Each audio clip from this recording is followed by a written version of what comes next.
So hello everyone, how are you all. So आज की इस वीडियो में मैं मैथ्स की अपनी स्ट्रेटजी शेयर करूंगी एसएससी एग्ज़ाम को क्लियर करने के लिए। कोई भी एग्ज़ाम हो एसएससी के, MTS, CGL, CHSL, CPO, so इन सभी एग्ज़ाम को क्लियर, इन सभी एग्ज़ाम का एक मोस्ट इंपॉर्टेंट पार्ट है मैथ्स। तो मैं आज मैथ्स की स्ट्रेटजी शेयर करूंगी आप सभी के साथ कि कहाँ से आप इसे पढ़ सकते हैं और कहाँ से प्रीवियस ईयर पेपर को सॉल्व कर सकते हैं और कैसे पढ़ना है, कितना पढ़ना है एक दिन में, और आगे जो मिस्टेक्स की थी मैंने हम उसे दोबारा ना कर सकें।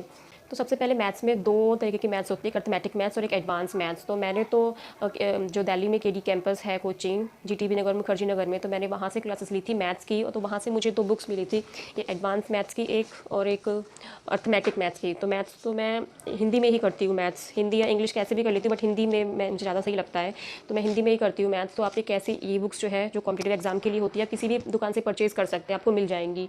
तो इसमें से मैंने प्रैक्टिस के लिए इसे किया था, और जो वहाँ पे मुझे नोट्स बनवाए गए थे वो नोट्स मैंने इसमें नोट कर रखा है, जो भी वो क्वेश्चन सॉल्व कराते थे।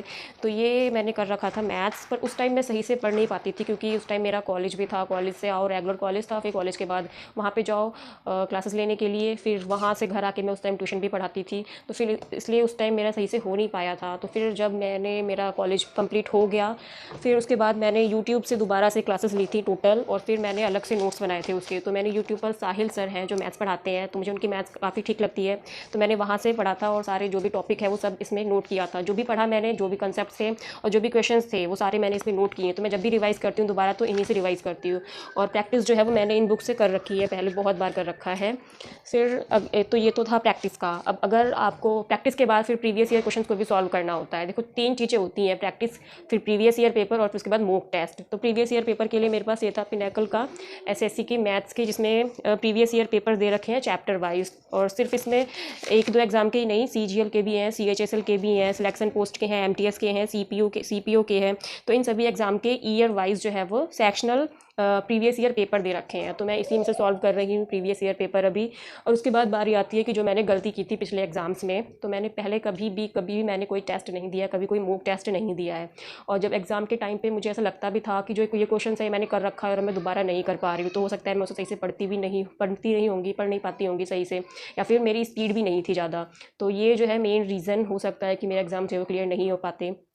कभी कभी हो जाते हैं, फर्स्ट स्टेज हो गया, सेकंड नहीं हो पाया था मेरा लास्ट टाइम। तो ये जो मॉक टेस्ट है वो सबसे बड़ी गलती है कि मॉक टेस्ट हमें देना ही देना है। इससे स्पीड बढ़ती है और हमें अपनी गलती भी पता चलती है कि हाँ, हम इस टेस्ट में, इस क्वेश्चन में अटक रहे हैं। तो इस बार मुझे मॉक टेस्ट देना है, और मैंने सोचा कि मैं डेली जो है वो एक मॉक टेस्ट दूंगी। तो मॉक टेस्ट के लिए आप गूगल पर सर्च कर सकते हैं, बहुत सारे मॉक टेस्ट तो फ्री भी होते हैं, तो पहले आप उसे ट्राई कर सकते हैं कुछ टाइम के लिए। और या फिर आप कोई पेड बैच भी ले सकते हैं, कोई टेस्ट सीरीज़ भी परचेज कर सकते हैं। और ये मोस्ट इंपॉर्टेंट है अगर कोई भी एग्जाम हमें क्लियर करना है तो ये तीन चीज़ें थी, और ये चीज़ थी मॉक टेस्ट जो मुझे अब की बार सुधारनी है। सो ये था मेरा मैथ्स की स्ट्रेटजी, जिसे अब मैं फॉलो करने वाली हूँ। सो आई होप आपको पसंद आया होगा और आपको अच्छा लगा होगा। आप भी इसे फॉलो कर सकते हैं अगर किसी भी एग्ज़ाम को क्लियर करना हो तो।